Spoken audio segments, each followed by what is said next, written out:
பொதுவா எந்த ஒரு காதல் ஒரு பொண்ணு ஒரு பையன் பார்க்கும்போது ஆரம்பிக்கும். அவங்க பிரியும் போது காதலும் பிரிஞ்சிடும். ஆனா இங்க நம்ம ஹீரோ ஹீரோயினோட காதல் அவர்கள் பார்த்த அன்னைக்கே ஒரு முடிவுக்கு வந்து கொஞ்சம் வித்தியாசமா இருக்குல்ல. அவங்க பிரியணுங்கிறது விதி. ஏதோ துப்பாக்கி எடுக்கிறாங்க. ஹீரோவும் ஹீரோயின் அந்த துப்பாக்கியை கையில பிடிக்கிறாங்க. ஒரு துப்பாக்கி சத்தம் கேக்குது. என்ன ஆச்சு காட்டல. அந்த துப்பாக்கி சத்தம் யாரு செத்தா இதெல்லாம் பாக்குறதுக்கு முன்னாடி ஒரு 6 மாசத்துக்கு முன்னாடி மும்பைல ஆரம்பிக்குது. மும்பை தண்ணி மாதிரி ரத்தம் பாயக்கூடிய ஒரு ரத்த பூமி. எல்லாத்துக்குமே ஒரு விலை இருக்கும்.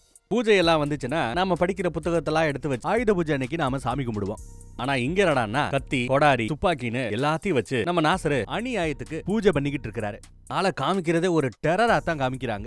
ஏழைபாளைகளுக்கு குடிக்கிறதுக்கு தண்ணி இல்ல. இவங்க தண்ணியை வேற பக்கம் எடுத்துட்டு போலான்னு பார்த்தா நாசரு போனை போட்டு என் ஆளு வர்றான், தண்ணி மக்களுக்கு வந்து சேருங்கிற. அதே மாதிரி இந்த பக்கம் ஹீரோவை தான் நாசர் அமுச்சு வச்சிருக்காரு போல தெரியுது. அங்க போய் பார்த்தா டேங்க் தண்ணி தர முடியாதுன்னு ஒருத்தவன் சீனை போடுவான். ஒரு டேங்க்ல போன ஒரு 4 பேரை டிரைவர் கிளீனர் எல்லாரையும் பிடிச்சு வச்சுக்கிட்டார். போன் போட்டு பாரு அப்படிங்கிறாரு ஹீரோ. போனை போட்டு பார்த்தா வேற ஒருத்தன் போன் எடுக்கிறான். இவங்க வண்டியை பிடிச்சு வச்சுக்கிட்டான்னு தெரிஞ்சு போச்சு. அதோட நிக்கல. ஹீரோ என்ன சொல்றாருன்னா, இதே மாதிரி உன் அத்தனை வண்டியை நாங்க லாக் பண்ண போறோம்னு சொன்னதும் டப்புனு போனை போட்டு போன எல்லா வண்டியும் திரும்ப வாங்கன்னு அனுப்புறான். வெளியில போன எல்லா தண்ணி டேங்க் இப்போ மறுபடியும் உள்ள வந்து அப்புறம் ஹீரோ சீனை போடுவாப்ல. ஒரு வண்டியை தான் நாங்க பிடிச்சோம், மீதி வண்டியை நீயே என்கிட்ட கொண்டு வந்து சேர்த்துட்ட, இனி இதுவும் மக்கள் கிட்ட போய் சேரும்னு சீனை போடுறான். அவங்க சும்மா இருப்பாங்களா? எல்லா பேரும் அடிக்கிறதுக்கு முதுன்னு வரானுங்க. நம்ம ஆளு திரும்ப அடிச்சுக்கிட்டு இருக்காரு. கூடவே ஃபர்ஸ்ட் எய்ட் கிட்ட எடுத்துட்டு வந்திருக்கான். எவனாவது அடிச்சோம்னா அவனுக்கு கூடவே பேண்டேஜையும் ஒட்டி விட்டு அமிச்சிட்டு இருக்காரு. சிறப்பா போகுதுன்னு பார்த்தா ஒருத்தன் பின்னாடி இருந்து ரஃபா ஒரு அடி கீழே மண்ணுல விழுகிறாரு நம்ம ஹீரோ. அடுத்து பார்த்தா ஹீரோவுக்காக கூட வந்திருப்பாங்கல 2 பேரு. அதுல ஒருத்தனை 2 லாரிக்கு நடுவுல போட்டு சங்கிலியை கணச்சு அப்படியே இருக்க போறான். குண்டா இன்னொருத்தர் வந்திருப்பாப்ல. அவரை அடிச்சு தலைமுடியை பிடிச்சு அப்படியே கொத்தா தூக்குறான். நல்ல வேலை லாரி இழுத்து அவன் அப்படியே பிக்கிறதுக்குள்ள நம்ம தலைவை எந்திரிச்சு 2 பக்கம் கம்பியை பிடிச்சு அப்படி இருக்க பிடிக்கிறார். சங்கிலியை பிடிச்சு இழுத்ததுல லாரியில கனெக்ட் பண்ணிருப்பாங்க இல்ல, கனெக்டரே உடைஞ்சு போய் அடிச்சு தூக்கி வீசி எறிகிறார். பயபுல்ல பயந்துட்டான். வண்டி எடுத்துட்டு எஸ்கேப் ஆக பார்த்தா பிடிச்சி வெளியில வீசி எறிகிறார். புரட்டி எடுக்கிறாரு. ஒரே புல்லட் சோலி முடிஞ்சிருச்சு.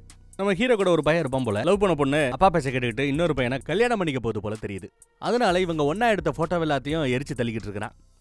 ரொம்ப சீனப்படாதரா வாடா அப்படின்னு பார்ட்டிக்கு கூட்டிட்டு போறானுங்க. பார்ட்டிக்கு கூட்டி போய் அந்த பையல கொஞ்சம் மஜா பண்றாங்க. அப்புறம் நாசர் காலில் விழுந்து பசங்க எல்லாம் ஆசீர்வாதம் வாங்கிக்கிறாங்க. நாசருக்கு நம்ம ஹீரோ தான் பலம். நீ என் புள்ள மாதிரியான சொல்லி முடிக்கல. அதுக்குள்ள இந்த பக்கத்துல இருந்து ஒருத்தன் பயங்கர கெத்தா வர. ஆளை பார்த்தா 3 அடி தான் இருக்கிறாப்ல தெரியுது. ஆனா பயங்கர கெத்து காட்டுறானுங்க. 3 அடி தாங்க. ஜெனிலியா புருஷன் ஆள் 3 அடியில ரொம்ப அருமையா நடிக்கிறார். நாசரோட புள்ள போல தெரியும். அதே மாதிரி நாசரா இருக்கட்டும் அவரோட புள்ள இவனா இருக்கட்டும் 2 பேரும் கொஞ்சம் அப்பப்போ தமிழ்ல பேசிக்கிறாங்க. ஹிந்தியில பொழப்பு நடத்தினாலும் பிறப்பு தமிழ்நாட்டுல தான் போல. ஹீரோ நாசர் கிட்ட புள்ள மாதிரி பிஹேவ் பண்றது ஒரிஜினல் புள்ளைக்கு பிடிக்கும். கூட்டம்னா எனக்கு ஆகாதுன்னு டைரக்டா சொல்லி காட்டுறாரு.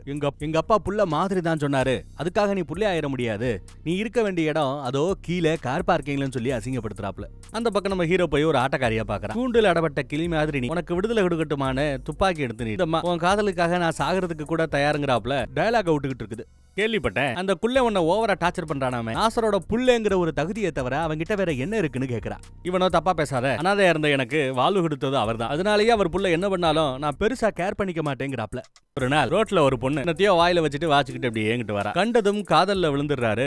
இந்த பொண்ணும் பாக்குது, புன்னக பூக்குது. அந்த ஏரியால இருக்கிற குழந்தைகளுக்கு ஏதோ சொல்லி கொடுக்க போறதா ஒரு ஆப்பர்ச்சுனிட்டி கொடுக்க போறதா அனௌன்ஸ்மெண்ட் கொடுத்துட்டு லேடிஸ் போறா. அதே சமயம் அந்த பக்கம் ஒரு வயசான அம்மா ஒரு பணத்தை தண்டில வச்சு தூக்க முடியாம ஒரு வண்டியில வச்சு அப்படியே தள்ளிட்டு வரா. ஏடான பகுதிக்கு வரும்போது கையை ஸ்லிப்பாக வண்டி அப்படியே ரிவர்ஸ்ல போயிட்டு பார்த்துட்டு அந்த அம்மா பார்த்துட்டு தலைவன் குறுக்கால புகுந்து வண்டியா பிடிச்சிடறாரு. அந்த பக்கம் ஹீரோயின் நடக்கிற எல்லாத்தையும் பார்த்துட்டு தான் இருக்கிறான். இந்த அம்மாக்கு இந்த உலகத்துல வேற யாரும் இல்லையா, ஒரே புள்ள, அவனும் செத்து போயிட்டான். நான் அந்த அடக்க செய்யணும்னு குனிய வரா. இல்ல கஷ்டப்பட வேண்டாம், நான் உதவி பண்றேன்னு சொல்லிட்டு ஹீரோ உதவி பண்ண போற. சொன்னதோட மட்டும் நிக்காம நல்லபடியா அடக்கம் பண்ணியும் ஹெல்ப் பண்றாரு. இதெல்லாம் பார்த்து நம்ம ஹீரோயின் சைக பாஷையில வந்து நீங்க பண்ணது சிறப்பான செயல்ங்கிறாப்ல ஏதோ பண்ணிட்டு இருக்காங்க. உங்கள யாருக்காவது பாடவோ நடிக்கவோ தெரியுமான்னு கேக்குறாங்க. பசங்க நடிக்க தெரியாது, சுடத்தான் தெரியும்னு துப்பாக்கியை கட்டுறான். அப்புறம் சைகிலேயே ஒரு விடுகதை மாதிரி ஒண்ணு கேக்குறா. முடிஞ்சா நீங்களும் கமெண்ட்ல சொல்லுங்க பாப்பா. இது உங்ககிட்ட வந்தா உங்களை பைத்தியமா, உங்களை காயப்படும், உங்களை அளவை, ஆனா முன்னாடி அதுவே உங்களை காப்பாத்தவும். அது என்ன? இப்படி ஒரு விடுகதையை கேட்க பக்கத்துல இருக்கிற பொண்ணு எல்லாத்தையும் டிரான்ஸ்லேட் பண்ண இவங்க முழிக்கிறான். அது என்னவா ஹீரோ கரெக்டா கண்டுபிடிச்சு சொல்லுறாரு. கமெண்ட்ல உங்கள எத்தனை பேர் சரியா சொன்னீங்கன்னு தெரியாது, ஆனா ஹீரோ கரெக்டா சொல்றாரு. என்ன சொல்றாருன்னா அந்த விடுகதைக்கான விட காதம் சரியா தான் சொல்லி இருக்கிறாப்ல. பைத்தியமாக்கும் தான், காயப்படுத்தும் தான், அளவைக்கும் தான், கல்யாணம் வரைக்கும் போச்சுன்னா காப்பாத்தவும் செய்யும் தான். ஹீரோயினுக்கு ஹீரோ மேல அது வந்துருச்சுன்னு நினைக்கிறேன். பொண்ணு பேரு ஜோயாவா தன்னை அறிமுகப்படுத்திக்கிறாங்க.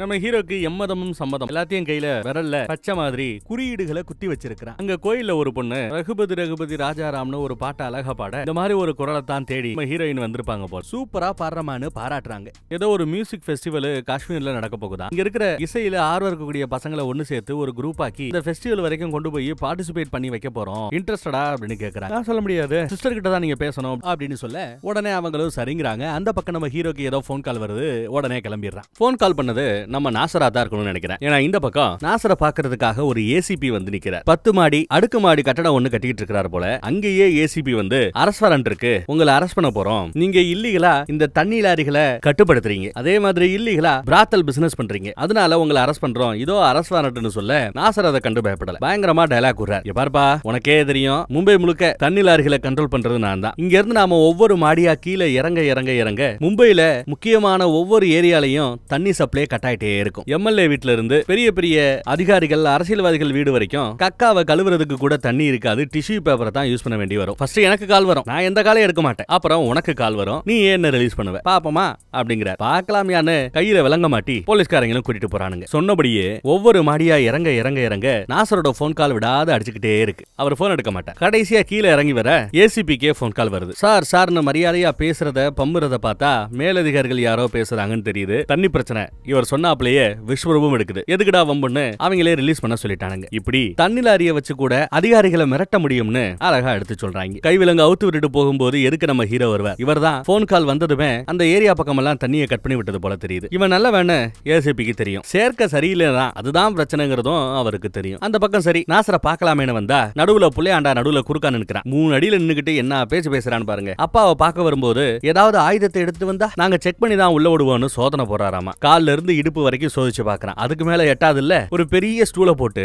அதுக்கு மேல ஏறி நின்னு மேலையும் செக் பண்ணி பாக்குறான். ஒண்ணு இல்லையே, ஏதோ ஒண்ணு தட்டுப்படுதேன்னு எடுத்து பார்த்தா மியூசிக் வாசிப்பாங்கல்ல, இது இருக்குது. ஜோயான இதுல பேரு வேற எழுதி இருக்குது. என்னடா துப்பாக்கி எடுக்கிறத விட்டு வேற தொழில் பார்க்க ஆரம்பிச்சிட்டியா, இதெல்லாம் நமக்கு சரிப்படாது மாமன்றாப்ல சீனை போடுறார். அந்த பக்கம் என் சிஸ்டர் கிட்ட கேட்கணும், சிஸ்டர் ஓகே சொன்னாங்கன்னா நான் காஷ்மீர் வரைக்கும் வந்து பாடுறேன்னு அந்த பொண்ணு சொல்லுச்சுல்ல, அந்த சிஸ்டரை காட்டுறாங்க. வேற யாரும் இல்ல, நம்ம ஆட்டக்காரி தான். அவ இது தேவையில்லாத வேலை, எல்லாரும் பார்க்கட்டும் ரசிக்கட்டும் சொல்லி மேடையில பாட்டு பாட ஏத்துனா கொஞ்ச நாளைக்கு அப்புறம் பாட்டு பாடினது போதும் எங்க ஆட்டமாடுன்னு சொல்லுவாங்க. அப்புறம் என்ன மாதிரியே இவளும் ஒரு ஆட்டக்காரியாயி வாழ்க்கையை கெடுத்துக்கிட்டு இருக்க வேண்டியதான். அதெல்லாம் தேவையில்லை, நல்லா படிக்கட்டும். என் வாழ்க்கை சீரல் ஜாப்ல என் தங்கச்சி வாழ்க்கையை சீரழிய விட மாட்டேன் அப்படின்னு கட் அண்ட் ரைட்டா சொல்றாங்க. அங்க நம்ம ஹீரோ வரார். இவங்க 2 பேரும் சைகை மொழியிலேயே நிறைய பேசிக்கிறத பார்த்து ஆட்டக்காரிக்கு கொஞ்சம் பொறாமையா தான் இருக்குது. அப்புறம் அங்க ஒரு பையன் லைட்டா திக்கி திக்கி பேசுவான். நம்ம ஹீரோ டேய் பரதநாட்டியம் ஆடிவாடா சொல்லித்தரம்டா அப்படின்னு சொல்லி ஒவ்வொரு ஆளா நம்ம ஹீரோனுக்காக சேர்த்து விடுறாரு. இப்படி கொஞ்சம் கொஞ்சமா ஒரு பெரிய டீமையே இவங்க உருவாக்குறாப்ல தெரியுதுங்க. அதே சமயம் அந்த பக்கம் இந்த தண்ணிலாரி பஞ்சாயத்துல ஒரு ஆளோட பையனை நம்ம ஹீரோ சுற்றுப்பாப்ல இல்ல, அப்பங்காரன் பையனை இழந்தவன் சும்மா இருப்பானா, துப்பாக்கி எடுத்துட்டு வந்து நம்ம ஹீரோவை போட பார்ப்பான். ஆனா பக்கத்துல இருந்த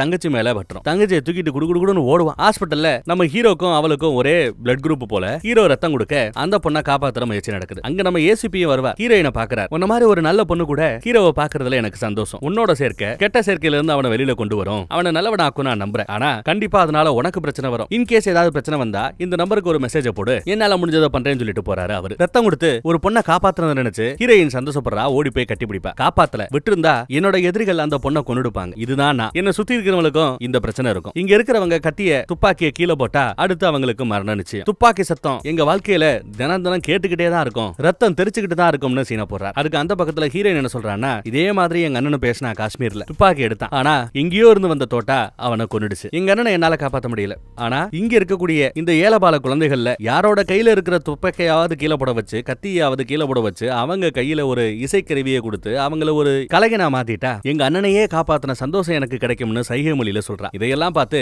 ஆட்டக்காரியே ஒரு செகண்ட் ஆடி போறாங்க. ராத்திரி நம்ம ஹீரோ கிட்ட என் காதல நீ ஏத்துக்க மாட்டேன்னு தெரியும், ஏன்னா நான் பண்ற தொழில் அப்படி. அந்த பொண்ணு நல்லவளா தெரியுறா, அந்த பொண்ணையே நீ லவ் பண்ணு அப்படின்னு ஆட்டக்காரியை எடுத்து சொல்ற. ஒரு வழியா ஹாஸ்பிட்டல்ல இருந்து டிஸ்சார்ஜ் ஆகி தங்கச்சி வெளியில வராங்க. தங்கச்சியை பாக்குறதுக்கு பலூன்ஸோட நம்ம ஹீரோ காத்துட்டு இருக்கிறார். அந்த பொண்ணை வரவேற்கிறாரு. அதுக்கப்புறம் எல்லாம் ஜாலியா பேச பழக, அவளுக்கு பிறந்தநாள் கூட வரப்போதான். பிறந்தநாள் கொண்டாட்டத்துக்கான ஏற்பாடுகள்னு தாம் தூம்னு எல்லாம் நடக்குது. நடுவுல ஒரு கல்யாண ஃபங்க்ஷனை கூட நம்ம ஹீரோ அட்டெண்ட் பண்ணிட்டு வருவார். தங்கச்சிக்கு கேக் கட் பண்ணிட்டு எல்லாரும் சந்தோஷமா இருக்கிற தருணம். அந்த புள்ளியாண்டாவோட என்ட்ரி. கார்ல இருந்து சேர்ந்தாப்புல இறங்க முடியாது, கீழே கெத்தா இறங்குறதுக்குன்னு ஒரு அடிமையை இப்படி எங்க வந்தாலும் குனிஞ்சு உட்காரணும். முதுகுல ஏறி அவர் கெத்தா இறங்குவாப்ல. இதுக்கு இப்படி ஏற்பாடு. கூடவே 4-5 அல்ல கைகளும் திரிவானுங்க. வந்து என்ன பிறந்தநாள் கொண்டாட்டம் எல்லாம் ரொம்ப சிறப்பா போய்கிட்டு இருக்கு போல, என்னடி ஆட்டக்காரி தங்கச்சியை நல்லா வளர்த்திருக்கிற போல, அதுக்குள்ள இவ்வளவு சீக்கிரம் வளர்ந்துட்டா, உன்ன மாதிரியே மார்க்கெட்ல இவளுக்கும் நல்ல கராக்கி இருக்குன்னு நினைக்கிறேன், தூக்கி வாங்கடா டேய் அப்படின்னு ஒரு அடியால அமுச்சு விடுறான். ஹீரோ விடுவாப்லையா, ஹீரோ விடல. தூக்கம் வந்தவனை பிடிச்சு ஒரே அடி. இதையெல்லாம் பார்த்ததும் அந்த பக்கம் பிள்ளையாண்டா சும்மா இருப்பாப்லையா, கையில வேற துப்பாக்கி இருக்கு. ஹீரோவை பார்த்து நீட்ட ஹீரோவோட ஃப்ரெண்டு துப்பாக்கியை தட்டி விட்டு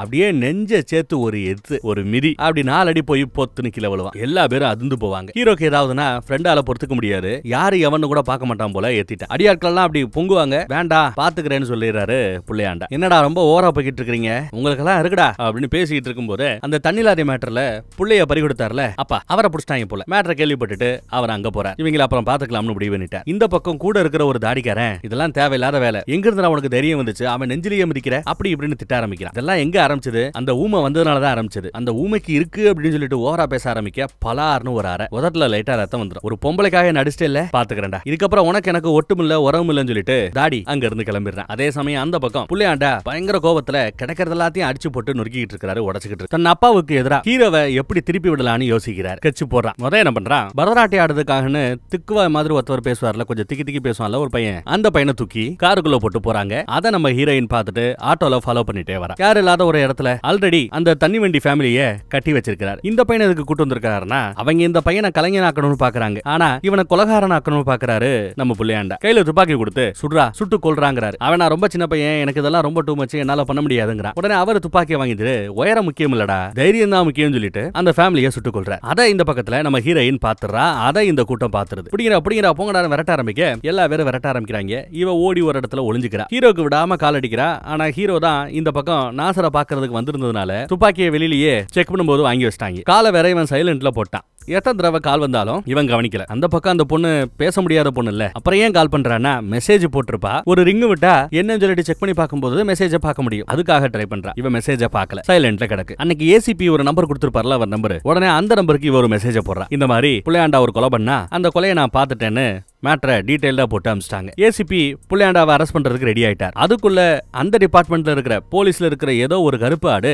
இந்த பக்கம் நாசருக்கு போனை போட்டு உங்க புள்ளைய அரெஸ்ட் பண்ண பாக்குறாப்லன்னு அப்டேட் வருதுங்க. நாசரும் இந்த பக்கம் வராரு. அதுக்குள்ள நம்ம ஹீரோ போன் எடுத்து செக் பண்றான். செக் பண்ணி பார்த்தா மெசேஜ் பொண்ணு போட்டுருக்கா. இந்த மாதிரி நான் ஒரு இடத்துல ஒளிஞ்சிட்டு இருக்கிறேன், அவன் கொலை பண்ணா நான் பார்த்துட்டேன், ஏசிபிக்கு அப்டேட் கொடுத்துட்டேன், என்ன காப்பாத்தவான்னு. நாசர் அந்த பக்கம் வந்து தம்பி நீ கண்டிப்பா இந்த வேலையை செஞ்சே ஆகணும். என் பையன் அந்த தண்ணி வண்டி ஃபேமிலியை முடிச்சிட்டான். ஆனா அத ஏதோ ஜோயானு ஒரு பொண்ணு பாத்துட்டாலாமே, ஏசிபிக்கே மேட்டரை போட்டு கொடுத்துருக்கா, என் புள்ளைய காப்பாத்தணும், அதுக்கு அந்த பொண்ணை முடிச்சிரு போட்டுரு அப்படின்னு அசால்ட்டா சொல்றாப்ல. ஹீரோ கேட்டு ஒரு செகண்டா ஆடி போறான். அந்த பொண்ணு சொன்ன லொகேஷனுக்கு மெசேஜ் போட்டு விட்டாலா, அங்க வந்து நம்ம ஹீரோ பொண்ணை காப்பாத்திடுறான். திரும்பி பார்த்தா அதுக்குள்ள ஒரு கூட்டம் இவங்களை பிடிக்கிறதுக்கு வந்து நிக்குது. எப்பா நாசர் உன்ன அந்த பொண்ணை போட சொன்னா நீ காப்பாத்த பாக்குறியே, ரொம்ப தப்பாச்சேன்னு நாசரோட அடியாட்களும் சரி புள்ளையாண்டாவ அடியாட்களும் சரி இங்க செட்டு சேரானுங்க. அதுல ஒருத்தன் பெட்ரோல் பாம இவன் மேல வீசி எறிவான். முதுகெல்லாம் தீ பிடிச்சு எரிஞ்சுக்கிட்டு இருக்கும். மறுபடியும் பக்கத்துல வரும்போது அந்த பயலோட மூஞ்சில ஓங்கி ஒரு குத்து, ஹெல்மெட்டை உடைச்சுக்கிட்டு அவன் மூஞ்சில ஒரு அடி விழும். அடுத்த கொஞ்ச நேரத்துல மழை பெஞ்சு முதுகுல எரிஞ்சுக்கிட்டு இருந்த தீ அணைஞ்சிருச்சு. ஆனா அவங்க விடுவாங்களா, மொத்தமா வந்து அட்டாக் பண்றானுங்க. அந்த பொண்ணு தான் அவங்களோட டார்கெட். ஆனா ஹீரோ ஒவ்வொரு முறையும் அந்த பொண்ணை காப்பாத்துறார். ஒரு கட்டத்துல ஒரு கல்லுல விழுந்து அப்படியே சாக வேண்டியவ அலாக்கா பிடிப்பான். ஒரு கட்டத்துல கத்தியால குத்துப்பட்டு சாக வேண்டியவ குறுக்கா வந்து பிடிப்பான். இப்படியே அந்த பொண்ணை காப்பாத்திட்டு இருக்கும்போது ஒரு சாப்பு கலர்ல ஒரு வண்டி வந்து நிக்குது. யாரு பிள்ளையாண்டா தான் வந்திருப்பான் போல தெரியுது. அதுவும் அந்த பொடியை துப்பாக்கி முனையில நிப்பாட்டி இருக்கிறான். தங்கச்சிக்காரியை வேற தூக்கிட்டாங்க. இந்த பக்கம் ஹீரோ சண்டை போட்டுக்கிட்டு இருக்க ஜோயாவை கூப்பிடுறான். வேற வழி இல்ல, அந்த குழந்தைகளை காப்பாத்துறதுக்காக ஜோயா வாண்டடாவே புள்ளையாண்டா கிட்ட போறான். அதே சமயம் இங்க வேண்டா ஜோயான்னு இவன் ஓடி வரும்போது ஒரு கார் வந்து அப்படியே அழகா இவனை அடிச்சு தள்ளுது. அடிச்சு புலக்குறானுங்க. ஒரு கட்டையில ரெண்டு பக்கமும் அவன் கையை கட்டி போட்டாச்சு. எட்டி மிதிச்சான்ல ஒரு ஃப்ரெண்டு, அவனையும் இன்னொரு ஃப்ரெண்டு கொஞ்சம் குண்டா இருப்பாப்ல, அவனையுமே ஊருக்கு மத்தியில எங்க எத்தி மிச்சாங்களோ அதே இடத்துல பிடிச்சு வச்சிட்டானுங்க. புள்ளையாண்டா இன்னைக்கு ஒரே நாள்ல நீ சாக போற, உன் காதலி சாக போறா, உன் ஃப்ரெண்ட்ஸ் சாக போறாங்க, அந்த தங்கச்சி அந்த பொடியன் மொத்த பேருக்கும் குழி தோண்ட போறேன்னு துப்பாக்கி எடுத்து நீட்ட கரெக்டா அதே சமயம் அந்த பக்கம் நம்ம நாசர் வராரு. விஷ்ணு அப்படின்னு புள்ளையாண்டா பேரை சொன்னதுமே சுட வேண்டியவன் சுடல. அப்பா பார்த்ததும் அமைதி ஆயிட்டார். ஹீரோக்கு ரொம்ப சந்தோஷம். எப்படியும் நம்ம அண்ணன் காப்பாத்திருவாப்ல, நாசர் காப்பாத்திருவாப்லன்னு சந்தோஷம். இந்த பக்கம் அப்பா இப்ப மட்டும் இவனை விட்டீங்கன்னா அப்புறம் நம்ம மேல இருக்கிற பயம் ஊர்க்காரங்களுக்கு இல்லாம போயிடும், பயம் தான் நம்ம முதலீடு, விட்டுறாதீங்கிறாப்ல. நாசர் என்ன முடிவெடுக்க போற கத்துல வர, என் புள்ளைய விட ஒன்னு நான் மேலா நினைக்கிறேன். அதனாலதான் யாருக்குமே நான் செகண்ட் சான்ஸ் ஒன்னு கொடுக்கறது இல்ல, ஆனா உனக்கு இப்ப நான் தரேன், நான் சொன்னதை செய், அந்த பொண்ணை கொன்னுடு, அதுவும் உன் கையால கொல்லணும், அப்படி செஞ்சா உன்னையும் மத்தவங்களையும் நான் ரிலீஸ் பண்ணிடுறேன். புள்ளையாண்டா அதெல்லாம் முடியாதுன்னு துடிப்பான். கப் சுப்புன்னு ரெண்டு சத்தம் போட்டாரு. ஆனா ஹீரோ என்னால முடியாதுங்கிறான். வேணும்னா என்ன கொன்னுடுங்க, ஆனா அந்த குழந்தைகளையும் என் காதலையும் விட்டுருங்க அப்படின்னு கெஞ்சிறாரு. அவ்வளவுதானான்னு சொல்லிட்டு நாசரனும் இவனை பலி கொடுக்க தயாராயிட்டாரு. அந்த பொண்ணும் பேசாம வா, என்ன கொன்னுட்டு உன்னையும் மத்த குழந்தைகளையும் காப்பாத்த பாரு ப்ளீஸ், நாசரன் பேச்ச கேளுன்னு சைகையிலேயே எடுத்து சொல்றான். இத பக்கத்துல டிரான்ஸ்லேட்டர் விளக்கணும்னு அவசியம் இல்ல, பாக்குற எல்லாருக்குமே புரியுது. ஹீரோக்கு புரியாதா? பொண்ணே இப்படி சொன்னதுனால நாசரும் கட்ட ஊத்து விட சொல்ல கட்டா ஊத்துட்டாங்க. மேல வேற ஜோரா கொட்டிக்கிட்டு இருக்கு. பொடியன் துப்பாக்கியை தூக்கி எறிறான். துப்பாக்கி எடு, சுட்டு கொல்லுங்கிறான். இதுதான் நம்ம படத்தோட ஸ்டார்டிங் சீன்ல பாத்திருப்போம் போல. ரெண்டு பேருமே அந்த துப்பாக்கி எடுப்பாங்க. ரெண்டு பேரும் பக்கத்துல இருக்கும்போது அந்த துப்பாக்கி நடுவுல நிக்கும். துப்பாக்கி சுடுற அந்த சத்தம் கேட்கும். ஆனா யாரு செத்தா, துப்பாக்கியை ஹீரோ கையில கொடுத்துட்டு அமுக்குறது என்னவோ ஹீரோயின் தான். அதுவும் தன்னை நோக்கி. தோட்டா உள்ள போன அடுத்த கணம் வாயில இருந்து ரத்தம் அப்படியே பலபலன்னு கொட்டுது. அப்படியே ஹீரோ மேல அந்த பொண்ணு சாயிரா. கட்டி பிடிச்சு ஓன்னு கதறிக்கிட்டு இருக்கான். அந்த பக்கம் நாசர் சரி நீ விட்டுருவாருன்னு பார்த்தா நாசர் விடுறாப்புல தெரியல. புள்ளையாண்டா வேற அப்பா சொன்னதை சொன்னதை செஞ்சுட்டான். அந்த பொண்ணு சாத்துட்டா. இப்ப மட்டும் அவனை உயிரோட விட்ட கண்டிப்பா அவன் என்ன கொன்னுடுவான். இப்பயே போட்டுறேன் சொல்லுங்க போட்டுறேன்னு புள்ளையாண்டா துடிக்கிறாங்க. ஆனா நாசர் புள்ளைய திட்டுறாரு. நீ சொன்னது மேபி சரியா இருக்கலாம். ஒரு கால் அவன் என்னைக்கு உன்னை கொல்ல முயற்சி பண்றானோ அன்னைக்கு வேணா நீ திரும்ப அவனை கொல்றதுக்கு நான் பர்மிஷன் தரேன். ஆனா அதுவரை ஹீரோவை கொல்ல கூடாதுன்னு பரவாயில்ல. கொஞ்சம் பாசம் இருக்கத்தான் செய்யுது வளர்ப்பு புள்ள மேல. ஆனா அந்த நாள் வரவே வராது. தோட்டா வேணா அந்த பொண்ணோட நெஞ்சில இறங்கி இருக்கலாம். ஆனா வலி அனுபவிச்சிட்டு இருக்கிறது என் வளர்ப்பு புள்ளன்னு சொல்லிட்டு நாசர் அங்க இருந்து கிளம்பிடுற. பரவாயில்லையே அடியால் மாதிரி தான் வச்சிருக்கிறேன்னு நினைச்சா கொஞ்சம் வளர்ப்பு பையன் மேல பாசம் இருக்கத்தான் செய்யுது. ராத்திரி இந்த கூத்தெல்லாம் நடந்தது. காலையில விடிஞ்சிருச்சு. இப்ப வரைக்கும் அவன் அப்படியே உட்கார்ந்து இருக்கான். எல்லாரும் கூடி உட்கார்ந்து அழுதுகிட்டு இருக்காங்க. அப்புறம் பாடியை ஏத்திட்டு அவங்களுக்கு செய்ய வேண்டிய எதிர்ச்சடங்க நல்லபடியா செஞ்சு முடிக்கிறானுங்க. நம்ம ஹீரோவை காதலிய கொன்ன குத்தத்துக்காக புடிச்சு ஜெயில வேற போட்டுறானுங்க. சவத்துல குத்திக்கிட்டு தானும் சாக முயற்சி பண்ணுவான். சுத்தி இருக்கிற ஆட்கள் தான் பிடிச்சுப்பாங்க, விட மாட்டாங்க. இந்த பக்கம் அந்த பொடி அடங்கனாப்புல தெரியல. மசூதிக்கு தொழுகைக்கு அந்த ஃப்ரெண்டு போவான். என் நெஞ்சில மிதிச்சவன் அவனை அங்க வச்சே போடணும்னு இந்த பக்கம் கத்திக்கிட்டு இருக்கிறான். பொடியை ஆட்களையும் அமிச்சிட்டாங்க. அதுவும் தொழுகை நடந்துகிட்டு இருக்கும் போதே சுத்தி ரவுண்டு கட்டி நிக்கிறானுங்க. தொழுகை பண்ணிக்கிட்டு இருக்கும் போதே பின்னந்தலையில ஓங்கி ஒரு அடி, பின்பக்கத்துல இருந்து அப்படியே ரத்தம் ஒழுகும். அந்த நிலைமையிலையும் தொழுகையை கண்டினியூ பண்ணணும்னு பாக்குறாரு. முதுகுல ஓங்கி ஒரு அடி அடிப்பானுங்க. அடுத்து நெஞ்சில. இப்படி அடி வாங்கி சாக போற அந்த நிலைமையிலையும் தொழுகையை கரெக்டா முடிக்க அந்த பக்கம் ஒரு அடியாளு கையில ஒரு பெரிய கத்தி எடுத்துட்டு ஓங்கி ஒரு வெட்டு வெட்டுவாங்க. இவர் அல்லான்னு கத்துறதோட அந்த சீன் அங்க கட் ஆகுது. இப்ப நம்ம பார்த்த கதையெல்லாம் பழைய கதை. இப்போ 6 மாசத்துக்கு பிறகு என்ன நடக்குதுன்னு காட்டுறாங்க. ஏகப்பட்ட துப்பாக்கிகள் சுத்தி நிக்குது. எங்க பார்த்தாலும் துப்பாக்கியை வச்சுட்டு ஃப்ளோருக்கு ஃப்ளோர் ஆட்கள். இந்த பையல என்ன பண்ணிருக்காங்கன்னா உசுரோட தான் இருக்கிறான். ஆனா காலை வெட்டி எடுத்துட்டானுங்க. நெஞ்சில மிதிச்சாரு இல்ல, அதனாலதான் மிதிச்ச காலை வெட்டி எடுத்திருக்கானுங்க. அதுலயும் தன்னோட வண்டியை தொடக்கிற வேலையை அவனுக்கு கொடுத்திருக்கானுங்க. தீசா பிரியானு வேற வில்லன் நக்கல் பண்றான். அப்புறம் ஹீரோ கூட ஒரு தாடிக்காரர் இருப்பான்ல, அவன் இப்போ இந்த வில்லன் கூட சேர்ந்துட்டான். இன்னொரு ஃப்ரெண்டு குண்டா இருப்பாப்ல இல்ல, அவரையும் இங்க எடுபடி வேலை பாக்குறதுக்கு விட்டுருக்கானுங்க. நல்லா மலமாடு மாதிரி ஒரு மலமாட களத்துல இறக்கி விட்டுருக்கானுங்க. படு பல்கா இருக்கிறான். எப்படி ஹீரோ வருவான் கொலை பண்ண பாப்பான்னு இவருக்கு பயம். அதனாலதான் செக்யூரிட்டியை டைட் பண்ணிருக்காரு. எங்க ஃப்ரெண்டு கண்டிப்பா வருவான், தன் நண்பர்களுக்காக அவன் வருவான், பழைய கதை எல்லாத்தையும் சேர்த்து வச்சு முடிப்பான்னு டயலாக் விட்டுட்டு இருக்காரு அந்த குண்டா இருக்கிற நண்பர். இந்த பக்கம் நம்ம ஹீரோ இன்னும் ஜெயில தான் கிடக்குறாரு. ஜெயிலே ஒரு 5-6 பேர் வந்து நம்ம ஹீரோவை போட்டு பொலவலன்னு பொளக்குறாங்க. ஏன் வெளியில வர வரைக்கும் காத்திருப்பானே, உள்ளே வச்சு முடிப்பவனு முடிவு பண்ணிட்டானுங்களா இல்ல யதார்த்தமா நடக்கிற சண்டையான்னு தெரியல. ஆனாலும் அடிக்க வரவனுங்களே நம்ம ஆளு சேத்துல போட்டு நல்லா புரட்டி எடுக்கிறார். தம்பிள் சோச்செல்லாம் அடிப்பாப்ல ரொம்ப கொடூரமா அடிச்சு தள்ளுறாரு. ஹீரோவோட பிடியில இருந்து ஒருத்தனை காப்பாத்துறதுக்காக எவ்வளவோ முயற்சி பண்றானுங்க. கழுத்துல கம்பியெல்லாம் விட்டு பிடிச்சு பாக்குறானுங்க. ஆனாலும் விடலையே. மொத்த பேர் சேர்ந்து இப்போ நம்ம ஹீரோ கழுத்துல கை வைக்க பார்த்தா ஒரே தூக்குல எல்லாரையும் தூக்கி எறிஞ்சிடறாரு. அப்புறம் அங்க நட்டு வச்சிருந்த ஒரு ராடை அப்படியே பூமியில இருந்து புடுங்குறாரு. காங்கிரீட்டோட இங்கிட்டு வந்துருது. தூக்கி அடிச்சாருன்னா எல்லா பேரும் சட்னி ஆயிரலாம். ஆனா தன் காதலி வந்து அப்படி கையை பிடிக்கிறாப்ல அவனுக்கு தோணும். எல்லாம் கனவுதான். போலீஸ்காரங்க வந்துடுறானுங்க. எல்லாரையும் அடிச்சு வெட்டிடுறானுங்க. ஹீரோவும் ஹீரோயினோட நினப்பிலேயே ஜெயில காலத்தை ஓட்டிக்கிட்டு இருக்கிறார், அழுதுகிட்டு இருக்கிறார். ஜெயில அவன் பொழைச்ச மேட்டரை கேள்விப்பட்டு புள்ளையாண்டாச்சே தப்புச்சிட்டானே அப்படின்னு பேசிட்டு இருக்கும் போதே நாசனம் கிட்ட வருவாப்ல. டேய் ஜெயில வச்சு கொல்ல பாத்தியா, ஏன்டா அப்படி பண்றேன்னு வந்து கேக்குறாரு. உங்க மூஞ்சில புள்ள சகா போறானேங்கிற பயத்தை விட உன் வளர்ப்பு புள்ள ஜெயில நல்லபடியா இருக்கிறங்கிற சந்தோஷம் தெரியுதா? என்னால அந்த வித்தியாசத்தை கண்டுபிடிக்க முடியலன்னு அப்பா மூஞ்சியை பார்த்து இவன் ஒரு மாதிரி பேசிட்டு இருக்கிறான். ஒரு கால் நான் செத்தா கூட எனக்காக நீங்க போலி கண்ணீர் எல்லாம் வடிக்க வேண்டாம்னு அப்பா மேல எரிஞ்சு எரிஞ்சு விழுகிறான். வெளியில எல்லாரும் என்ன பேசிட்டு இருக்காங்க தெரியுமா? ஜெயில இருக்கிற ஒருத்தவனுக்கு பார்த்து பயந்து போய் இந்த நாசரோட புள்ள வீட்டுக்குள்ளேயே இருக்கிறான். சுத்தி செக்யூரிட்டிஸை வச்சுக்கிட்டு தினம் பயந்து பயந்து வாழ்றதா வெளியில எல்லாரும் அசிங்கமா பேசிட்டு இருக்காங்கடா. ஏன்டா அப்படி பண்றேன்னு அப்பா கேக்குறாரு. அப்பாவோட இதெல்லாம் அவசியம் இல்லடா, எல்லாருக்கும் மத்தியில வச்சுதான் அந்த காதலியை அவன் சுட்டாப்ல நாம ரெடி பண்ணி இருக்கிறோம். நிறைய ஐ விட்னஸ் இருக்கு. நாளைக்கு கோர்ட்ல தீர்ப்பு கண்டிப்பா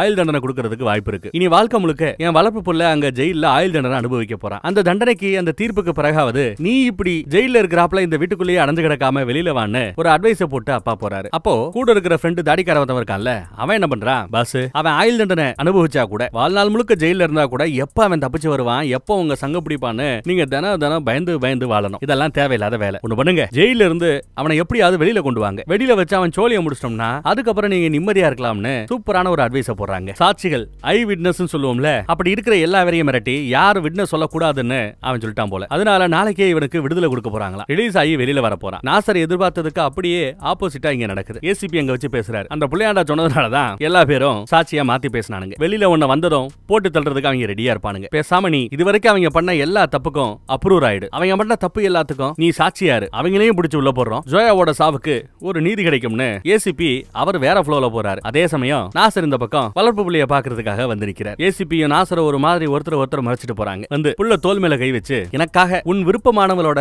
ரத்தத்தை சிந்துறவேணி, உன் ரத்தத்தை சிந்துறவேணி, இப்ப என் புள்ளையோட ரத்தத்தை காப்பாத்துறதுக்காக அப்ப உங்ககிட்ட பிச்சை கேட்டு வந்து நிக்கிறேன். எனக்கு வாக்கு கொடுப்பியா, என் புள்ளைய விட்டுறியா, மன்னிச்சு விட்டுறேன் அப்படின்னு வந்து கேட்கிறார். கெஞ்சிட்டு போறார். அப்ப நம்ம ஹீரோ அழுதுகிட்டே இருப்பான். இவர் என் புள்ளைக்கு என்ன ஆபத்து வந்தாலும் நான் காப்பாத்த தான் செய்வேன் அப்படின்னு சொல்லிட்டு போவார். அப்ப நிப்பாட்டி விட்டு இந்த ஜென்மத்துல நீங்க ரத்த பந்தத்தை உங்க புள்ளைய பெருசா நினைச்சிட்டீங்க, மேபி அடுத்த ஜென்மத்திலேயாவது ரத்த பந்தத்தை தாண்டி விசுவாசத்தை சூஸ் பண்ணுவீங்கன்னு எதிர்பார்க்கலாம்னு சொல்றாப்ல. ஹீரோவும் அடுத்த நாள் விடுதலை ஆகிறான். வெளியில வந்து பார்த்தா அந்த ஃப்ரெண்டு தாடிக்காரன் கூட புள்ளையாண்டாவோட ஆளுங்களோட அடியாட்களோட வந்து நிக்கிறான். கையில துப்பாக்கியோட வந்திருக்கான். பிள்ளையாண்டா உன்னை போட்டு தள்ளத்தான் அமைச்சிருக்காப்ல. இந்த துப்பாக்கியை வச்சுதான் நீ ஜோயாவா அன்னைக்கு சுட்ட. இந்த எடுத்துக்கோன்னு துப்பாக்கியை கொடுக்குறான். ஓ போட அனுப்புலங்க, கிஃப்ட் கொடுக்க அனுப்பிச்சு விட்டுருக்காப்லையா. துப்பாக்கியை கிஃப்டா கொடுக்குறாரு நம்ம பிள்ளையாண்டா. முடிஞ்சா என்ன வந்து சுறா பாப்போம்னு சீண்டி பாக்குறாரு. ஆனா நம்ம ஹீரோ கையில இருக்கிறதோ செத்து போன தான் காதலி கிஃப்டா கொடுத்த மவுத் ஆர்கன். அதையே பாக்குறாப்ல. என்ன பண்ண போறான்? மவுத் ஆர்கனை எடுத்து பின் பாக்கெட்ல வச்சுக்கிறான். கிஃப்டா கொடுத்த துப்பாக்கியை கையில ஏந்திக்கிறான். பலிக்கு பலின்னு முடிவு பண்ணிட்டான். இதுதான் அவங்களுக்கு வேணும். உடனே பிள்ளையாண்டாக்கு போன போட்டு துப்பாக்கியை அவன் வாங்கிட்டான்னு சொல்றாப்ல. அவன் வந்துகிட்டு இருக்கிறான்னு சொல்றாப்ல. இந்த பக்கம் படு பயங்கரமா வரப்போறவனை போட்டு தள்ளுறதுக்காக ஏற்பாடுகள் நடந்துகிட்டு இருக்குது. சிசிடிவில எல்லாத்தையும் பாக்குறதுக்காக ஒரு 10 டிவி கூட இருக்குது. அப்பா நீங்க சொன்னதுதான், என்னைக்கு அவன் என்ன கொல்ல வரானோ அப்பதான் அவனை கொல்வதற்கு நீங்க பர்மிஷன் கொடுத்திருக்கீங்க. இன்னைக்கு அவன் கொல்ல வர போறான். இன்னைக்கு உங்க பர்மிஷன் எனக்கு உண்டு. அவனை நான் போட போறேங்கிறாப்ல. ஹீரோ வந்து நிக்கிறாப்ல. AK-47 தான் 100கணக்கான துப்பாக்கிகள் சுத்தி நிக்குது. ஆனாலும் நாசர் இந்த பக்கம் சத்தம் போடுறாரு. எவனும் சுடக்கூடாது. முதல் தாக்குதல அவன் தொடுக்கிற வரைக்கும் யாரும் அவனை தாக்க கூடாது, சுடக்கூடாதுன்னு கட்டன் டேட்டா சொல்லிட்டாரு. அதனாலேயே அடியாட்கள் யாரும் இப்போ சுடாம இருக்கிறானுங்க. அப்படி உள்ள நடந்து வந்தவன் துப்பாக்கியில இருந்த தோட்டாக்கள் எல்லாத்தையும் அப்படியே மண்ணுல கொட்டி விடுறான். தான் காதலியை நினைச்சுக்கிட்டே இதெல்லாம் செய்யறான். ஒருவேளை ஆயுத வலி வேண்டாம்னு அஹிம்சை வலிக்கு மாறிட்டானா அப்படித்தான் தெரியுது. தலைமையில கையெடுத்து கும்பிடுறான். அதை பார்த்த ஃப்ரெண்ட்ஸ் எல்லாம் ஆடி போறாங்க. ஒரு கும்பிட போட்டு கொடுத்த துப்பாக்கியும் தூக்கி போட்டுட்டு அப்படியே கிளம்பி போறான் அழுதுட்டு. இதெல்லாம் பார்த்து நாசருக்கு அப்படியே பூரிப்பு அதிகமாயிட்டு இருக்கு. என்னைக்கு அவனோட காதலி இறந்தாலோ அன்னைக்கே அவனும் செத்துட்டான்னு ரொம்ப பூரிப்போட பாசத்தோட பேசிட்டு நாசர் அங்கிட்டு கிளம்பிட்டார். பொடிய ஓடுவானா அந்த தாடிக்கார அடியால் ஒத்தவர்கால ஹீரோட ஃப்ரெண்டு அவனுக்கு போன போட்டு இந்த நாடகத்தெல்லாம் நான் நம்புறதுக்கு தயாராக இல்ல, எதுக்கு அவன் மேல ஒரு கண்ணு இருக்கட்டும்ங்கறாப்ல. இந்த பக்கம் இவனை கொஞ்சம் சமாதானப்படுத்துறதுக்காக ஆட்டக்காரி எவ்வளவோ அடி பாக்குறா. இவன் எங்க போனாலும் பின்னாடியே அந்த தாடிக்காரன் ஃபாலோ பண்ணிட்டு வேற வரான். கிடைக்கிற சரக்கெல்லாம் அடிச்சு உண்பட்ட மனச போதையில நினைக்க பாக்குறான். இதெல்லாம் பார்த்து ஆட்டக்காரி அழுதுகிட்டு இருக்கா. சரக்கு அடிச்சிட்டு அப்படியே ரோட்ல தான் வீட்டை நோக்கி நடந்து போவான். கால் முடமான நண்பனையும் கொஞ்சம் கொலு கொலுன்னு இருப்பாப்ல இல்ல அவரையும் பார்த்து அவங்களுக்கு என்ன சமாதானம் சொல்லணும்னு தெரியாம அழுதுட்டு இருக்கிறான். ஒன்னாலதான் என் காலு போச்சு, விஷ்ணு கிட்ட எரிபடி வேலை பாக்குறேன், என்ன தினம் அவமானப்படுத்துறான். இருந்தாலும் ஒரு நம்பிக்கையோட வாழ்ந்தேன், எப்படி நீ ஒரு நாள் வருவ, நியாயம் கிடைக்கும்னு. ஆனா இங்க தியாகம் எல்லாத்தையும் நீ அசிங்கப்படுத்திட்டேல அப்படின்னு கேட்கிறார். எனக்கு இந்த பழி வாங்குறது ரிவெஞ்ச் இதெல்லாம் வேண்டாம், அவனை கொல்லவும் நான் விரும்பல, என் காதலி காட்டின அதே பாதையில நான் போக போறேன்னு சரக்கடிச்சிட்டு அழுதுட்டே சொல்றான். இதெல்லாம் பார்த்து அந்த தாடிக்காரன் பிள்ளையாண்டார போய் அப்டேட் கொடுக்குறாப்ல. எல்லாம் பார்த்தேன், இவன் ஏன்டா ஒரு வாழ்க்கை வாழ்றோங்கிறாப்ல ஹீரோ வாழ்ந்துகிட்டு இருக்கிறான். உங்களை பழி வாங்குற எண்ணம் துளி கூட இப்ப அவர்கிட்ட இல்ல, இனி அவனை ஃபாலோ பண்றது வேஸ்ட்ங்கிறாப்ல. இருந்தாலும் போடியே நம்ப மாட்டேங்கிறான். எரிமலை தெரியுமா, எரிமலை பல வருஷமா அப்படியே அமைதியா இருக்கும், திடீர்னு ஒரு நாள் அப்படி பொங்கி வெடிக்கும், பேரழிவா இருக்கும். அவனும் இப்போ எரிமலை மாதிரி தான் இருக்கிறான். லைட்டா ஒரு ஸ்பார்க்க விட்டா போதும் வெடிப்பான். அவன் வெடிக்க ஆரம்பிச்சதும் அப்பாவும் போட்டு தள்ளுறதுக்கு பர்மிஷன் கொடுப்பாரு, போட்டு தள்ளிடலாம், தூண்டி விடலாம்னு ஸ்கெட்ச போடுறாப்ல. ஸ்கெட்ச் போட்டது கரெக்டா போட்டிருக்காங்க. இந்த தடவை என்ன பண்ணிட்டான்னா அக்காவை ஆட விடுவான்ல, அந்த இடத்துல அக்காக்கு பதிலா இப்ப தங்கச்சி நிக்க விட்டான். இத பண்றதும் அந்த தாடிக்காரன் தான். இப்படி எல்லாம் நடக்க கூடாதுன்னு தான் நம்ம ஹீரோ ஒதுங்கி போனார். இப்ப இவட தூண்டுறேங்கிற பேர்ல தேவையில்லாத பிரச்சனைகளை எடுத்து விடுறானுங்க. இன்னைக்கு தான் அரங்கேற்றம், மங்களகரமா நீ வேணா வந்து ஆரம்பிச்சு விட அப்படிங்கிறாப்ல. இன்னைக்கு அந்த பொண்ணை ஏல விட போறாங்களா, அடியாட்கள் சுத்தி நிக்கிறானுங்க. பொடியனுக்கு போன போறானுங்க, அவன் போன்லயே பேசுறான். இன்னைக்கு ஏல வர்றதுக்கு ஏத்த வயசு அவளுக்கு ஆயிடுச்சு. அக்காகாரி இப்ப நான் தான் வச்சிருக்கேன், என் கூட தான் இருக்கிறா. அந்த பக்கம் தங்கச்சியோட மானம் போக போகுது, இந்த பக்கம் ஆட்டக்காரியோட உசுறு போக போகுது. யார காப்பாத்த போற, ஏற்கனவே உன் காதலி இழந்துட்ட, இன்னும் 2 பொண்ணுங்க இருக்கிறாங்க, பொண்ணுங்க மேட்டர்ல உனக்கு லக்கே இல்லையோ அப்படின்னு அசிங்கப்படுத்துறான். ஏலத்தை இங்க ஆரம்பிச்சிட்டானுங்க. 50,000 இருந்து ஆரம்பிக்கிறாங்க. 1 லட்சமா, 3 லட்சமா, 4 லட்சமா, 5 லட்சத்துக்கு கேக்குறானுங்க. அண்ணா காப்பாத்துங்க காப்பாத்துங்கன்னு இந்த பொண்ணு கத்துறா. ஆனா ஹீரோ அங்க இருந்து அப்படியே திரும்பி போறான். அப்படியே பெருசா ஏதாவது பொங்கி எழுவான்னு எதிர்பார்த்தாப்ல சரக்கு அடிச்சிட்டு ஹீரோ அப்படியே திரும்பி போறாரு. இதையெல்லாம் லைவ்ல இங்க பாத்துட்டு இருக்காரு நம்ம வில்ல. என்னப்பா கடைசியில இவன் கோலை ஆயிட்டானே, காதல் செத்து போச்சுன்னா எப்பேற்பட்ட வீரனா இருந்தாலும் கடைசியில கோலை ஆயிடுவாங்களோ அப்படின்னு நக்கல் செய்யறாரு அந்த பொண்ணு கிட்ட. இன்னைக்கு நான் எவ்வளவு சந்தோஷமா இருக்கேன் தெரியுமா, என்னோட மிகப்பெரிய விரோதி இனி எனக்கு விரோதியா இருக்கிற தகுதியை கூட இழந்து ஒரு கோலை ஆயிட்டான்னு சொல்லி முடிக்கல. அப்பா வந்து பலார்னு ஒரு அறை, ஏன்டா இவ்வளவு வெறுப்பு, ஏன்டா இவ்வளவு வெறுப்புன்னு கேட்டு கேட்டு அறையிறாரு. நீ பிறக்கும் போதே குள்ளனா பிறந்த, ஆனா வளரும் போதாவது பெரிய மனசோட வளர்ந்தையா, உன் மனசும் இப்படி குள்ளமா போச்சடா அப்படின்னு திட்டுறாரு. கூப்பிடாதரா என்ன அப்பான்னு சொல்லி அடிக்கிறாரு. நான் தான் சொன்னனே அவனை விட்டுரு, அவன்கிட்ட வச்சுக்காதுன்னு. அவன் தான் என்னோட ஸ்ட்ரென்த், என்னோட வலிமை, அதனாலேயே உனக்கு அவன் மேல பொறாம. நீ என்னோட வீக்னஸ், நீ என்னோட பலவீனம், இந்த பலவீனத்தை மறைக்கிறதுக்கு தான் பலமான அவனை தேர்ந்தெடுத்தேன்னு சொல்லி அழுவாரு. உடனே புள்ள கால்ல விழுந்து அப்பா அப்படி பேசாதீங்க, அப்படி பேசாதீங்க, உங்களை பெருமைப்படுத்துற விதமா நான் ஒண்ணு இப்ப செய்யறேன். இதுக்கு முன்னாடி எவ்வளவோ முயற்சி பண்ணேன், என்ன பார்த்து நீங்க பெருமைப்படுறாப்ல, ஆனா முயற்சி பண்ணி கடைசியில நான் தோத்து போயிட்டேன், என்ன மன்னிச்சிருங்கப்பா, என்ன மன்னிச்சிருங்கன்னு சொல்லி கால்ல விழுகிறாப்ல. நாசர அவ்வளவு உயரத்துல இருந்து கீழே பிடிச்சு தள்ளி விட்டார். 10 மாடிக்கு மேல இருந்து கீழே விழுந்த மனுஷன் விழுந்த கணம் அந்த நொடியே இறந்து போயிடுறார். நீயும் ஒரு நல்ல தகப்பனா இருக்க போறது இல்ல, நானும் ஒரு நல்ல மகனா இருக்க போறது இல்ல, சாகிறதே மேல் சா அப்படின்னு கொன்னுட்டா. அடுத்து தசரா பூஜை நடக்க போதான். அந்த பூஜையில அப்பாவோட இடத்துல நான் நான் உட்கார போறேங்கிறாரு. எல்லாம் வேணான்னு ஒதுங்கி போனாலும் அப்பையும் விட மாட்டேங்கிறாங்க. ஒரு 5 பேர் ரவுண்டு கட்டி நம்ம ஹீரோவை அடிக்கிறானுங்க. ராஜா மாதிரி இருந்தவன் என் விரோதி. அவனை அடிச்சு அடிமையாக்கி கொஞ்ச நாள் எனக்கு அல்லக்கையா இருக்க வச்சுட்டு அதுக்கப்புறம் போட போறதா வில்லன் பிளான் போடுறான். அதே சமயம் இங்க இருக்கிற அடியாட்கள் சும்மா இல்லாம நாசரப்பா இறந்துட்டாருன்னு புள்ளையே கொன்னுட்டான அந்த மேட்டரை சொல்ல அந்நேரமா பார்த்தா அங்க கொசுக்கு புகை அடிச்சுக்கிட்டு இருப்பாங்க. அவர் இறந்துட்டாருங்கிறது செய்தி கேட்ட அடுத்த கணம் பொங்கி எழுகிறாரு ஹீரோ. இது நடக்கணும்ன்றதுக்காகவே காத்துக்கிட்டு இருந்தாப்ல. அப்படி ஸ்டைலோட சுத்தி இருந்த எல்லா பேரையும் அடிச்சு பொலன்னு பொலக்கிறாப்ல. சும்மா எக்ஸசைஸ் பண்றாப்ல. அடியாட்களை வச்சு எக்ஸசைஸ் பண்ணிட்டு அத்தனை பேரையும் குழி தோண்டி அப்படியே புதைச்சிடறான். அப்புறம் தான் காதலி ஒரு இடத்துல புதைக்கப்பட்டிருப்பால, சமாதி இருக்கும்ல, அங்க போய் மறுபடியும் என் பழைய ரூட்டுக்கே நான் போய் ஆகணும். இனி எவனும் அந்த புள்ளையாண்டா கையால சாகக்கூடாது. நான் இதை பழி வாங்குறதுக்காக செய்யல, இந்த ஊரோட நன்மைக்காக செய்ய போறேங்கிறாரு. அதே சமயம் பிரெஞ்சுக்கு 2 பேர் அங்க வந்து நிக்கிறாங்க. இந்த நாளுக்காக தான் காத்துக்கிட்டு இருந்தோம், உதவி பண்ண தயாருங்கிறாங்க. ஆனா ஹீரோ இல்ல வேண்டாம், நடக்க போற யுத்தத்துல என் தரப்புல உயிரிழப்பே இருக்கக்கூடாது, உங்களுக்கு ஏதாவது ஆச்சுன்னா வேண்டாங்கிறாரு. ஆனாலும் பசங்க விட மாட்டேங்கிறாங்க. கூடவே இன்னொரு குரலும் கேக்குது, நானும் கூட பெண். யாருன்னு பார்த்தா வில்லன் கூட இருந்து நம்ம தாடிக்காரன். எங்க வில்லன் கூட அப்படியே முழுக்க போயிட்டானோ மாறிட்டானு பார்த்தா இல்லங்க, நம்ம ஹீரோ வெளியில வரணும்ன்றதுக்காகத்தான் உள்ள இருந்தா ஆயுள் காலம் வரைக்கும் அவன் ஜெயில கிடப்பான். நீ அவன் எப்ப வருவான் நினைச்சு தினம் சாவன்னு சொல்லி ஒரு ஐடியாவை கொடுத்து சாட்சிகளை எல்லாத்தையும் குழப்பி வெளியில எடுக்கிறதுக்கு ஹெல்ப்ஃபுல்லா இருந்திருக்கான். இப்ப அந்த பொண்ணை ஏலப்பட்டது கூட சும்மா நம்ம ஹீரோவை வெறுப்பேத்தி பார்க்கத்தான். பழைய ஹீரோவை மறுபடியும் பாத்திர மாட்டமான ஒரு ஏக்கத்துல. மித்தபடி தங்கச்சிக்கு எந்த பிரச்சனையும் இல்ல, தங்கச்சி ரொம்ப சேஃபா இங்க வந்திருக்கிறா. ஒளியாந்து நம்ம ஹீரோவை கட்டி பிடிச்சுக்கிறான். இது மட்டும் இல்ல, நம்ம ஹீரோவோட இன்னொரு அல்டிமேட் பிளான் என்ன தெரியும்ல, வீட்டுல ரொம்ப சகல பாதுகாப்போட இருக்கிறவன அங்க இருந்து வெளியில கொண்டு வரணும். கடைசியா அந்த காதலி இறந்து கிட்டத்தட்ட 6 மாசம் ஆச்சு. இந்த 6 மாசத்துல அவன் வீட்டை விட்டு வெளியில வரல. ஆனா முதோதரவியா நாளைக்கு தசரால அவன் வெளியில வர போறான். அவங்க அப்பா இடத்தை அவன் ஃபுல் பண்ண போறதா சொல்லி கொண்டாடுறதுக்காக வெளியில வரான். இந்த நாளுக்காக தானே காத்துக்கிட்டு இருந்தோம், முடிச்சு விட்டுருவோங்கிறாங்க. யாரு? நம்ம ஆட்டக்காரி வந்து சொல்றான். இது மட்டும் இல்ல, நம்ம ஏசிபி அங்க வந்து தான் நிக்கிறார். எப்பவுமே போலீஸ் எது நடந்தாலும் லேட்டா தான் வரும், நாளைக்கும் அந்த தசரா ஃபங்க்ஷன்ல போலீஸ் லேட்டா தான் வரும் அப்படின்னு போலீஸ் போட்டு இவருக்கு இருக்கிறத தெளிவா சொல்லிடுறாரு. இந்த பக்கம் பொடியன் ஃபங்க்ஷன்ல பார்ட்டிசிபேட் பண்றதுக்காக தான் செக்யூரிட்டில ஒரு காவாசி பேரை தான் வண்டியில ஏத்திட்டு வர முடியும், அவங்களோட கிளம்பி வரான். இந்த பக்கம் தசரா பாட்டு ரொம்ப ஜோரா ஓடிக்கிட்டு இருக்கு. வர்றவங்க எல்லா பேரும் அவங்களோட ஆயுதத்தை எல்லாம் மொத்தமா முன்னாடி அடுக்கி வச்சு பூஜை பண்ணி அதுக்கப்புறம் எடுத்துக்கிறது வழக்கம். அதற்கான வேலை இங்க நடக்குது. அந்த பக்கம் ராவணனோட பொம்மையை எரிக்கிறதுக்காக இந்த பக்கம் அம்பு விடணும். அம்பு விடுறதுக்காக பொடியன் போய் நிப்பான். ஆனா இங்க ராவணனோட தலை மேல ஏறி நிக்கிறாரு நம்ம ஹீரோ. இதேவே எதிர்பார்க்கல. இவன் கோலை ஆயிட்டா நினைச்சுதான் அவர் இங்க வந்தார். ஆனா இது எல்லாம் நடிப்பு. இந்த நாளுக்காக தான் அவன் காத்திருக்காங்கிறது இப்பதான் அவருக்கு தெரிய வருது. அம்ப விடுவாப்ல, அதையும் அழகா பிடிச்சிருவாப்ல இவரு. அப்புறம் பூஜை பண்றதுக்காகன்னு ஆயுதங்கள் எல்லாத்தையும் பூஜைக்கு அடுக்கி வச்சிட்டாங்களா. இப்ப எவன் கையிலையும் துப்பாக்கி இல்ல. அது நம்ம ஹீரோக்கு இன்னும் வசதியா போச்சு. ஒரு பயல அப்படி தூக்கி வீசி மொத்த பேரையும் கீழே விழ வைக்கிறாரு. ஒரு ஆளு நம்ம தம்பியோட காலை வெட்டி இருப்பாப்ல இல்ல, தொழுகை நடத்தும் போது அந்த பயல அப்படியே அலாக்கா இந்த பக்கம் வீசி எறிவாப்ல. பார்த்தா அவன் போய் மசூதிக்குள்ள தான் விழுவான். எங்க வச்சு வெட்டினானோ அதே இடத்துல. ஒரு உண்மையான முஸ்லீம் தொழுகை நடக்கிற புனிதமான மசூதிக்குள்ள வச்சு ரத்தம் சிந்த மாட்டான். நீ வெளியில வா, தைரியம் இருந்தா நீ வெளியில வா, அதுவரை நான் காத்திருக்கிறேங்கிறாப்ல ஃப்ரெண்டு. அந்த அடியாலும் ரொம்ப தைரியமா வெளியில வருவார். சும்மா சைக்கிளை வச்சு சும்மா சொல்ண்டு சூப்பரா அடிக்கிறாப்ல, சண்டை போடுறாப்ல. ஒரு கட்டத்துல அந்த பயல அப்படியே பிடிச்சு கழுத்தை பிடிச்சு ஒரு திருகு, கழுத்தெலும்பு நொறுங்கி போய் சம்பவ இடத்திலே செத்து போறாரு. அந்த பக்கம் நம்ம ஹீரோ சும்மா 2 பசங்களை பந்து அடிக்கிறாப்ல அடிச்சு பறக்க விடுறாரு. பிரெஞ்சுகளும் களத்துல இறங்கி அவங்களும் ஆளுக்கு 4 பேரும் அடிச்சுக்கிட்டு இருக்கானுங்க. கடைசியில இப்போ அந்த அடியால் மலமாட்டை இறக்கி விடுறாப்ல. ஜெய்ஜாண்டிக்கா வரான். 2 பேர் ஓடியாந்து கை மேல கை கொத்து மல்யுத்தம் பண்றானுங்க. மலமாட்டை அசைக்க கூட முடியல. ஹீரோ தான் பின்னாடி போறார். அப்படியே தூக்கி ஹீரோவை பந்து மாதிரி பின்னாடி வீசி எறிறாப்ல. பார்த்து வில்லனுக்கு சந்தோஷம். மறுபடியும் போய் நங்குன்னு குத்தி பாப்பாரு. சும்மா எருவு மாட்டுக்கு மேல மலை பெஞ்சாப்ல அவனுக்கு ஒண்ணுமே ஆக காட்டடி அடிக்கிறான். உதவிக்கு போன 2 ஃப்ரெண்ட நங்குன்னு தலைய முட்டை வச்சு வீசி எறிறான். ஹீரோ என்ன பண்ணாலும் அவனை அசைச்சு கூட பார்க்க முடியல. நல்ல ஹீரோ அடி வாங்குறாப்ல. ஒரு கட்டத்துல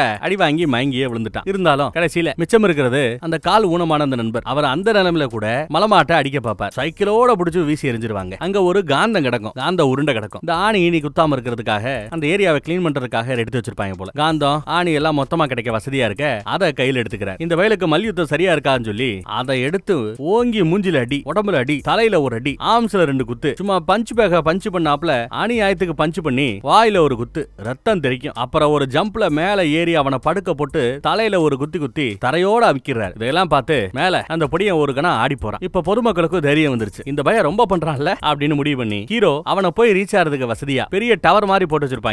அதுல அவங்க போய் அப்படியே வரிசையா புடிச்சுக்கிட்டு நிக்கிறாங்க. ஹீரோ மேல ஏறி வருவதற்கு ஏணி மாதிரி நண்பர்களும் சுத்தி இருக்கிற சொந்த பந்தமும் நிக்குது. விறுவிறுன்னு மேல ஏறி வர கரெக்டா அப்படி மேல ஏறி வர போற சமயம் தான் கையில இருந்த அம்ப வச்சு நம்ம ஹீரோ நெஞ்சிலேயே ஒரு குத்துவாங்க. அம்பே உடஞ்சிரும். மேல இருந்து புடிச்சு கீழே தள்ளி விட்டுருவான். இதெல்லாம் பார்த்து கீழே இருக்கிறவங்க கதறுவாங்க. இந்த நிலைமையில அடங்க மாட்டேங்கிறான். மனுஷன் மறுபடியும் ஏறி பொடியின அப்படி கழுத்தை பிடிச்சு தூக்கி மேல இருந்து கீழே வீசி எறிவார். கீழே விழுந்து சகரானா சாக மாட்டேங்கிறான். ஹீரோவோட பிளான் எல்லாம் இப்பதான் வில்லனுக்கு புரிய ஆரம்பிக்குது. பரவாயில்ல, என் எதிரியா இருக்கிற தகுதி உனக்கு இருக்குன்னு சாகும்போது கூட வில்லத்தனத்தோட தான் அவர் சாகுற. அங்க இருந்த ஒரு விளக்கெடுத்து விளக்குல இருந்த எண்ணெயை கீழே ஊத்தி விட்டுட்டு தீக்குச்சி எடுத்து கொளுத்துறார். விளக்காலேயே தன் காதலியுடைய பேரான ஜாராங்கிற பேரை நெருப்புல எழுதுறார். கீழே விழுந்ததுல கால் உடைஞ்சு போயிடும். நொண்டிக்கிட்டே எஸ்கேப் ஆக பாப்பாரு. ஃப்ரெண்ட்ல ஒருத்தன் அம்பு எடுத்து கொடுப்பான், ஒருத்தன் வில்ல எடுத்து கொடுப்பான். கீழே எரியிற ஜோராங்கிற அந்த நெருப்புல நெருப்ப பிடிச்சு அப்படியே குறி வச்சு மேல இருக்கிற அந்த பொம்மை மேல எறிவார். என்ன நம்ம மேல எரிவான்னு பார்த்தா மேல எறியறானேன்னு அவனுக்கே ஷாக்கா இருக்கும். பார்த்தா அந்த பொம்மை அப்படியே மொத்தமா எரிஞ்சு கரெக்டா வில்ல மேல விழுந்து அவனை உசுரோட எரிச்சு உள்ளேயே மாட்டி சாகடிச்சிடும். நெஞ்சில அம்பு குத்துலாம் வாங்கி இருக்கிறான். ஹீரோவும் தாக்கு பிடிக்க முடியுமா என்ன? கொஞ்ச நேரத்துல ஹீரோவும் இறந்து போயிடுறாரு. சொன்னபடியே போலீஸும் இங்க லேட்டா தான் வருது. ஹீரோ சாகல, ஜோராவோட அவன் சேர்ந்துட்டான். அவங்களை பிரிக்கவே முடியாதுன்னு ஏசிபி டயலாக் பேசுறதோட படமும் இந்த இடத்துல முடியுதுங்க. வேற ஒரு நல்ல கதையில மறுபடியும் சந்திக்கிறேன். தேங்க்யூ.